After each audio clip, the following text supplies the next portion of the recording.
Welcome, welcome, welcome. I would like to say welcome to each and every one of you this evening who's coming by just to visit with us on the Princess Secret Show. We come on every Friday night, 7 o'clock Eastern, 4 o'clock Pacific, and those two time zones in between.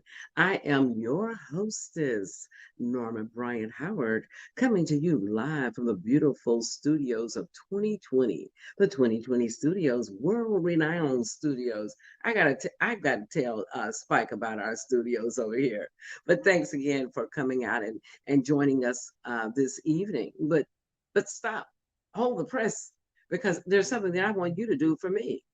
Can you tag at least 5 or 6 of your friends right now, and just invite them to the show, and just let them know that it's going to be a dynamic show this evening. So just tag 5 or 6 of your friends, because they may not know that we're on.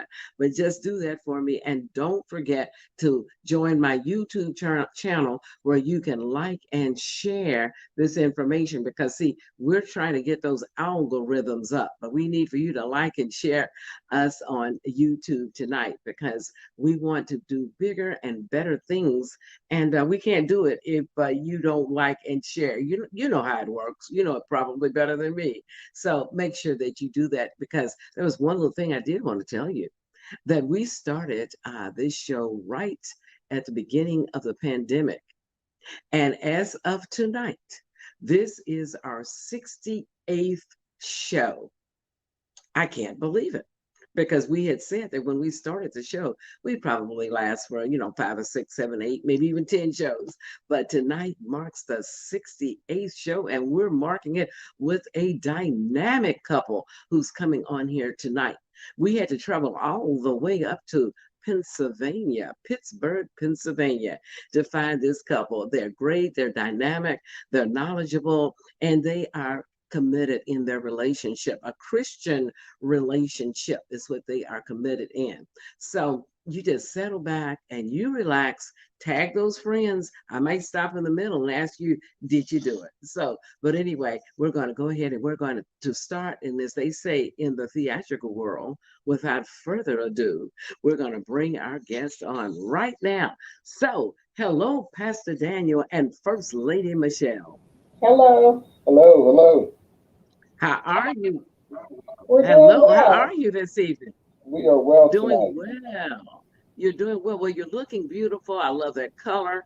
That's my one of my favorite colors, and you're looking good. You're looking great, and we're just excited to have the two of you all on our show this evening, all the way from Pennsylvania. But I want you, first of all, to introduce yourselves to the audience, because you know what they say: inquiring minds, they want to know. So introduce yourselves to the audience right now. I'm Michelle Page. I'm originally from Baltimore, Maryland.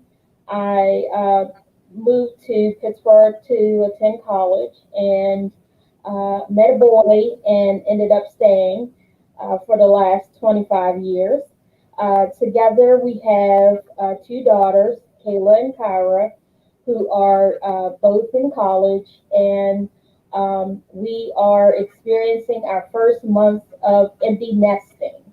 So, a new season for us both. A new Absolutely. I'm Daniel, and I am born and raised Pittsburgh, Steeler Country, and I am the senior pastor of the esteemed First Baptist Church of McDonald, PA, where the great Yay. people of McDonald reside. Wow. So how far is McDonald from Pittsburgh? It's right out by the Pittsburgh International Airport. From our door to that door, it's about 35 minutes. Oh, that's not bad. Not bad at all. Not at Well, all. wonderful. I've been to Pittsburgh a time or two in my life.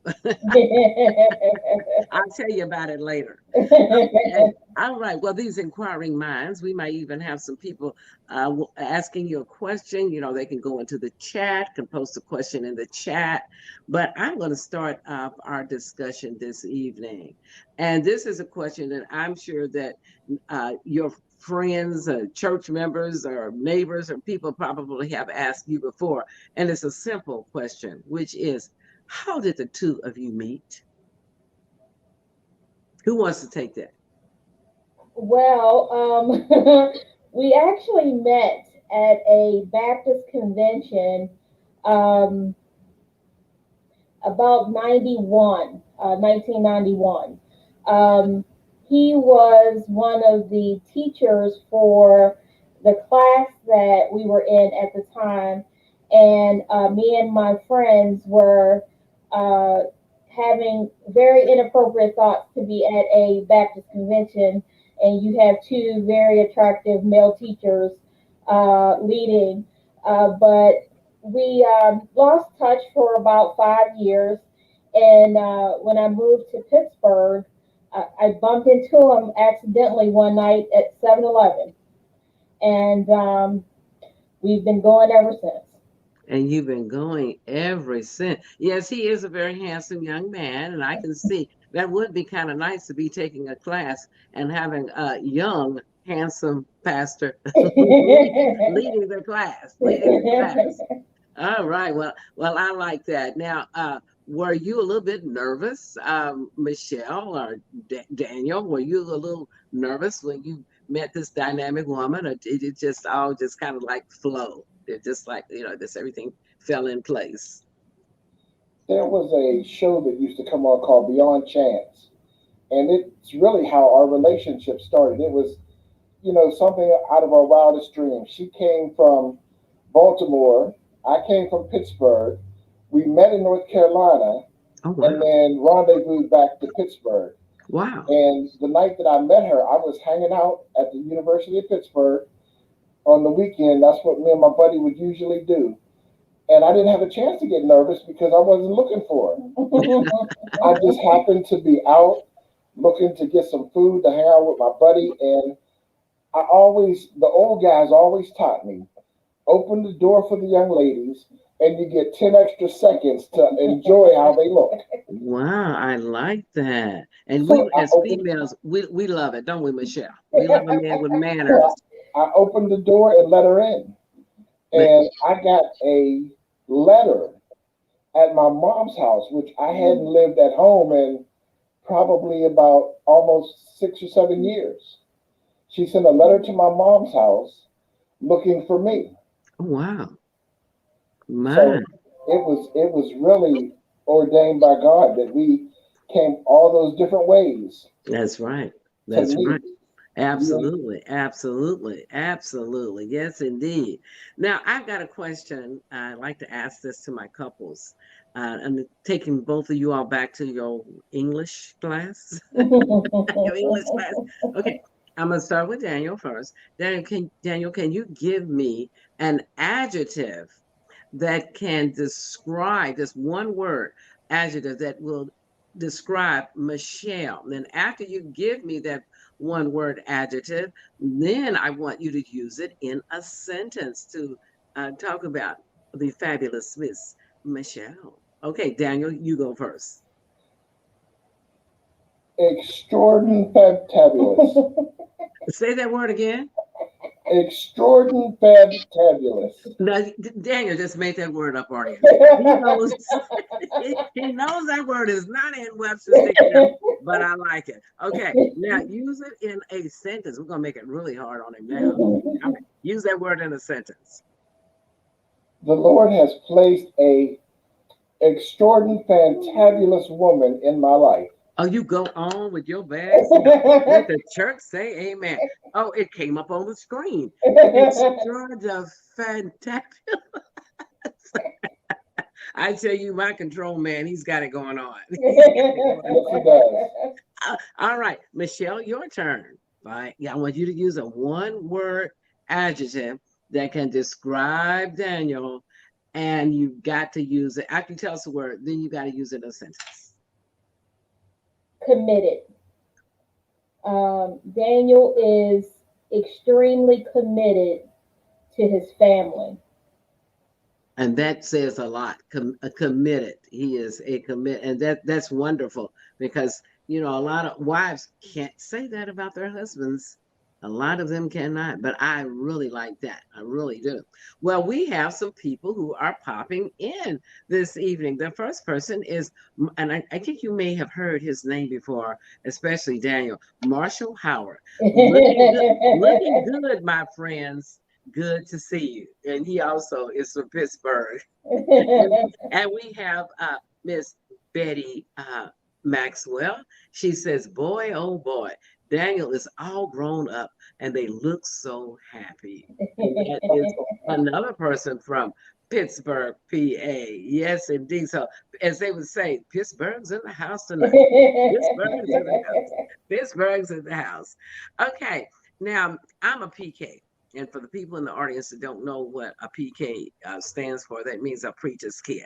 I'm a preacher's kid. So, I've had a little taste of what happens in relationships with pastors and their wives and things.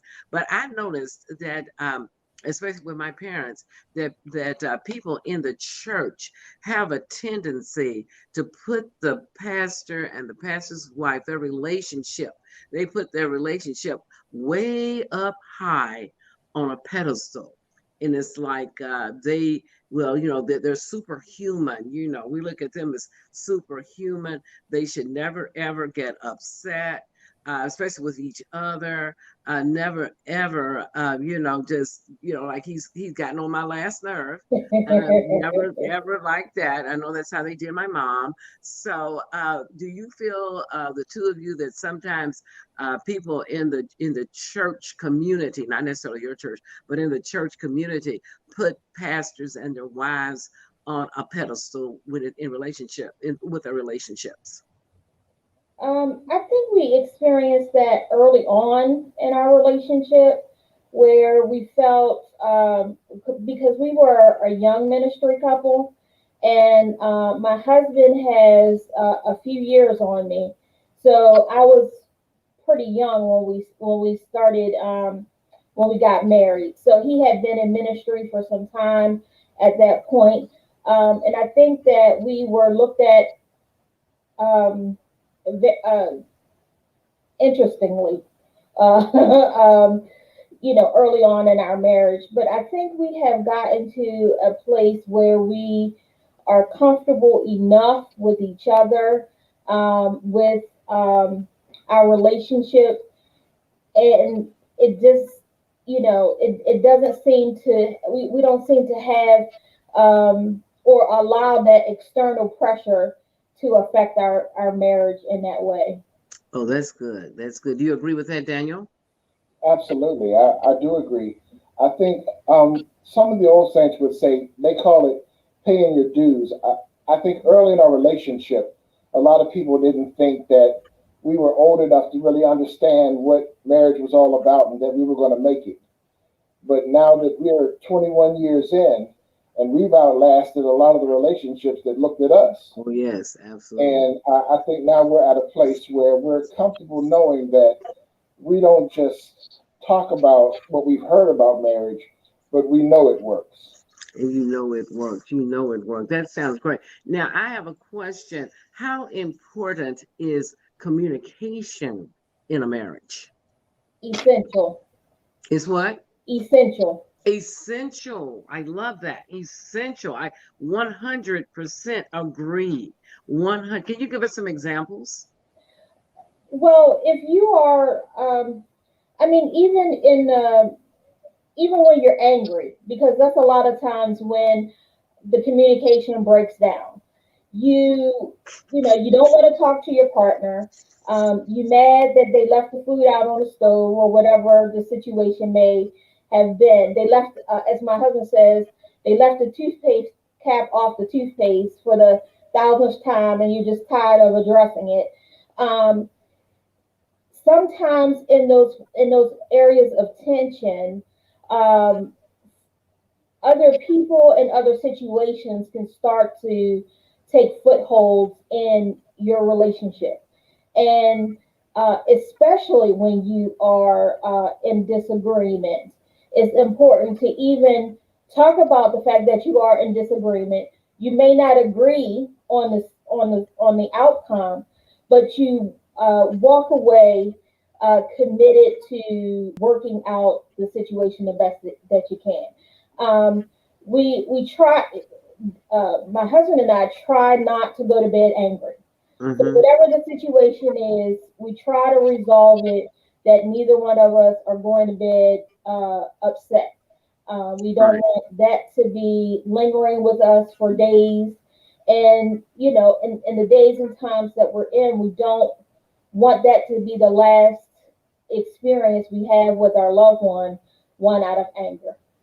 I agree. Absolutely. Going to bed angry with your back to him and his back to you. And it just kind of like it fuels that flame a little longer, makes it last longer. Maybe Hmm. maybe something that could be resolved before you went to bed that night and went to Hmm. sleep. Now you've taken it into a new day. You're Hmm. taking it into a new day. Um, let's say, Pastor, can you tell us your feelings on communication and how important, in your words, how important it is? I think it's imperative. You have to have transparency, and I think that's the biggest part. We're best friends first, Oh, I like that. Yes. and in us being best friends, I've always told her that we can talk about anything. I'm gonna first tell you what's right, and then if you want my opinion, I can't promise you it'll be what you want to hear, but I'll tell you what's right first, and then how I feel second. I told her, even, maybe you come home and you find a guy at work attractive. Let's talk about it. I'll tell you what's right, and then I'll tell you how I feel. But let's be transparent, and we talk about everything. We talk about everything, good, bad, ugly, indifferent, and then we work it out. In 21 years, we've never gone to bed in separate rooms, or arguing, or and not agreeing. So we managed to work it out. We don't let the sun go down on that anger.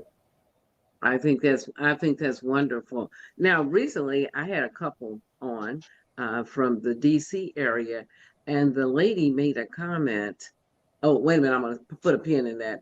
We have Linda Kane who's coming in, is complimenting you guys, saying lovely couple, a lovely couple. I definitely agree. Thank But you. this lady came on and she talked about a vision board. Now, I've done vision boards before, for my career and success and all that kind of stuff. But to have a vision board, I thought was incredible. But would that be something that you all could consider? Like, we have a vision for our church, we got a vision for, the youth ministry, we got a vision for these girls in college, but a vision for your marriage.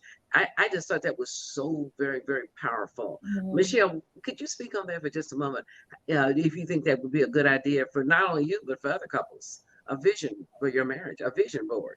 Especially in the beginning, having those going back to that communication again, having those conversations about where you see your marriage, and having those conversations no one wants to talk about. Who's going to handle the finances, how the importance of intimacy in your marriage, how many children you want to have, Hmm. Hmm. all of those sensitive topics. Um, what to do when things get to when you get to the end of yourself, where do Hmm. you go? Thinking and planning for those things in the beginning, um, I think would head off some issues later on down the line. Absolutely. And we have Proverbs 29, where there's no vision, the people People perish. perish. Yes, I tell you that is so very true. So you all kind of alluded to this earlier in our conversation, but you do feel, for the people who came in a little late and didn't hear that, but you do feel that God had a divine plan when he put you two together. He had a Absolutely. divine plan, because they kind of Absolutely. alluded to that at first. And I know that, everything he does is correct and in order. And to put you two together, especially being young people and in the ministry, and you coming from Baltimore as a college student that God had a divine plan, Mm-hmm. and you all worked the plan and still are staying with the plan. Well, now here goes a question I'd like to ask, which is, now that these two beautiful daughters, and they have two beautiful, I'm not kidding, these, you can imagine as good looking as they are. They have two beautiful, beautiful daughters, and one daughter is 18, a freshman, and the other daughter is 19. They're 18 months apart. Now that you find yourself an empty nester, is it kind of strange to be there without having those girls there? Does it allow you a little more time to spend with each other? That's what is an empty nester? I mean, with them not being there, what has it allowed you to do? Of course, it hasn't been that long because school did just start. So what have you done anything? You find yourself getting closer, or y'all decided to take a painting class together. I always want to take a painting class, but we never had time because we got these two girls. But what does what does that mean to be an empty nester? Well, we decided that among other things that we wanted to do, we wanted to ballroom dance, um, to learn that together. I just remember as a child watching my parents dance all the time, and they seemed so effortless and so in sync. And now they may not have been, the greatest dancers, but it was the body language between the two of them that I think made the impression with me. So that's something on our to-do list, but COVID has kind of put a pin in that for a little bit. In the mornings, he works at nights in his secular job, and in the mornings when he comes home, we kind of sit in our living room, which is like our place of peace in the house, and we do our devotions time together in the mornings. So with just the two of us here, no one is, yelling downstairs asking for, you to warm up something while they're in school or whatever. Now they call you on the phone.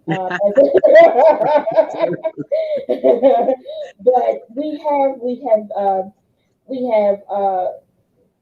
reinstituted our date nights weekly. We go on dates.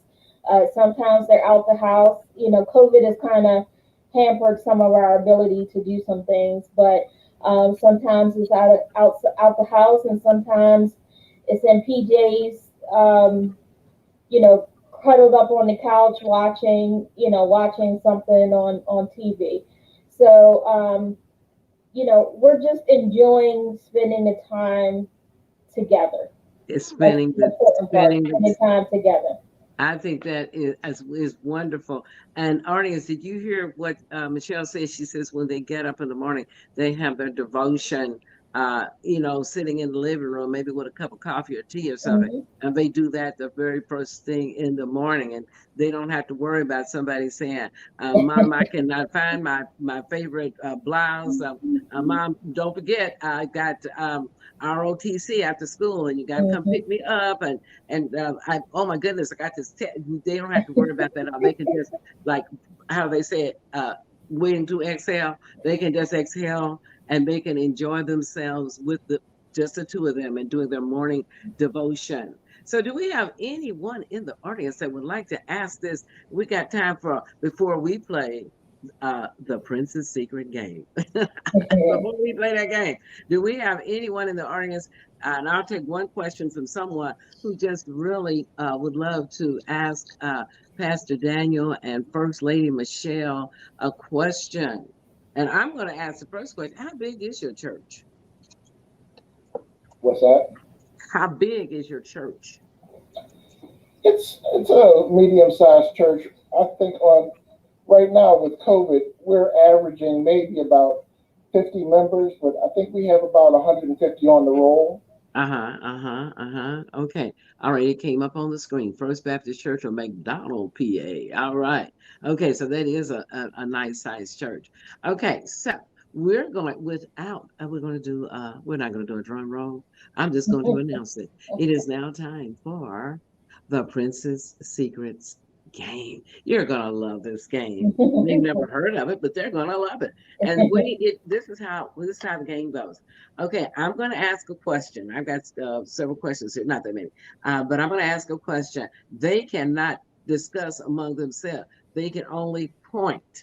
Okay, the pastor can point to First Lady, or she can point to him. Like if I ask a question and who spends the most money, maybe she gonna point to him or he's gonna point to her. And if they can't think, okay, that's the two choices. And then they might point to themselves, or they can point to God if they so desire. So do you understand the rules? All right, so here we go. The very first question in for the Princess Secret game is, let me get my piece of paper out here, is who has the highest IQ?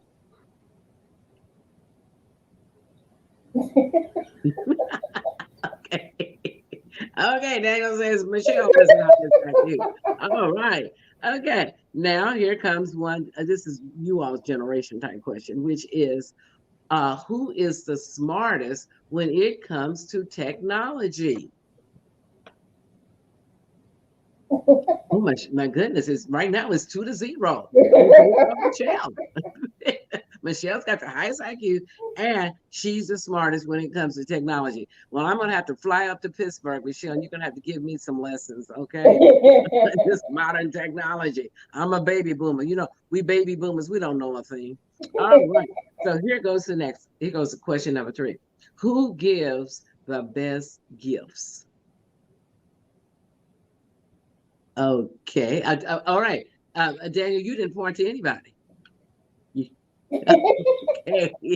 Okay. Himself. He knows he gives the best. Okay. All right. She admits it and he does too.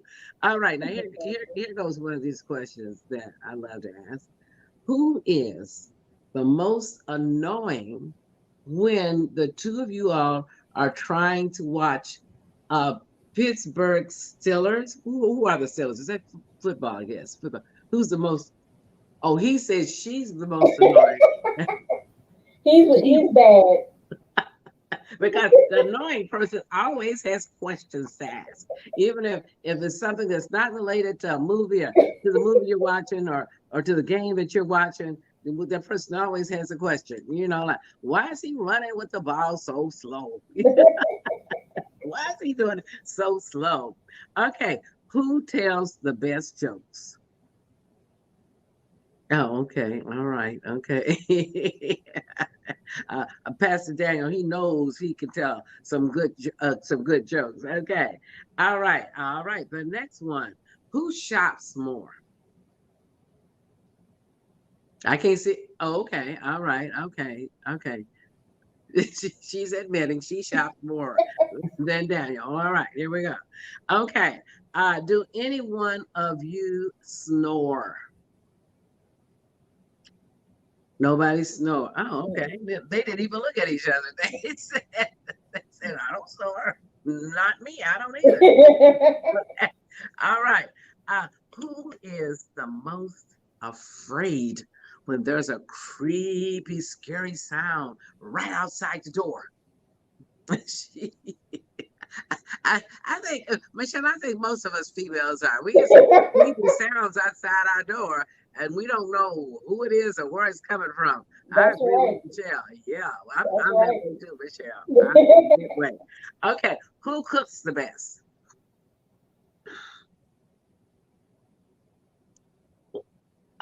Okay. Daniel saying he is, and Michelle saying she is. I'm traveling to Pittsburgh. I'm gonna find out myself. Okay, I'm gonna find out myself. Okay, who spoils the girls the most? Who spoils the girl? Wait a minute, I can't see your hand. Daniel looking up in the sky. Denial. I don't know what Daniel's looking at. I want you to say, who spoils the girls the most? Okay. And Daniel, you said, oh, you okay? All right, okay. Because Daddy's got two gorgeous little girls, and I'm sure that he does all this for me. And Right. she's like, she's probably like, does he? Do they need another one? Do they need another one? Okay. All right. The next question is, who takes forever to get ready when you know you got somewhere important to go? You. I can't see your hand, Daniel. Let me see that hand. Okay. Daniel said Michelle takes forever when it's time for us to go to that big banquet over there at that big hotel for the church is given. It takes her forever. Is that We end up waiting on him. okay? I All let them right. all go first. Okay, and here goes the very last question in the Prince's Secret Game. And this is my all-time favorite question that I love to ask all my guests. And here we go. I want to know which of the two of you are on a cold, snowy, and we know Pittsburgh got they have a lot of snow in the wintertime. They're on a cold, snowy Pittsburgh night. Which one of you are guilty of hogging and stealing the blankets?